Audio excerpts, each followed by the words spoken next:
यानंतर वळूया पुढच्या काही घडामोडी। रक्षाबंधनाच्या दिवशी बहिणीच्या रक्षणाची शपथ घेतली जाते, मात्र गडचिरोलीतील एका गरोदर मातेला रुग्णालयात पोहोचण्यासाठी जीव मुठीत धरून पुरातून प्रवास करावा लागला।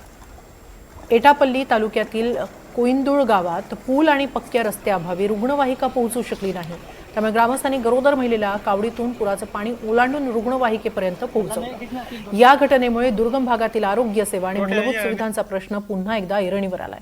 याच प्रकरणावर काँग्रेस नेते विजय वडेट्टीवार यांनी प्रतिक्रिया देत प्रशासनाच्या कारभारावर प्रश्नचिन्ह उपस्थित केले आहेत।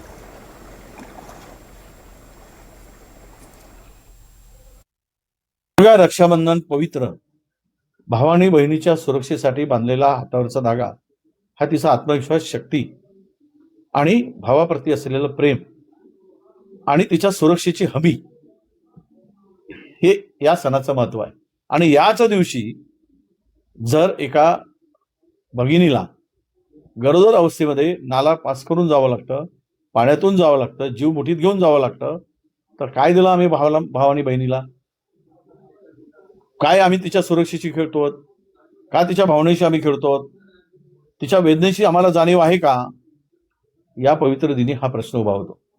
म्हणून जर तुम्ही भाऊ म्हणत असाल सत्ताधाऱ्यांनो, तर हे पहिले कर्तव्य पार पाडा। या जिल्ह्यामध्ये कुठल्याही स्त्रीला गर्भावस्थेमध्ये पुराच्या पाण्यातून जाऊन जीव मुठीत घेऊन प्रवास करण्याची पाळी येऊ नये, एवढ्या संवेदना जपा।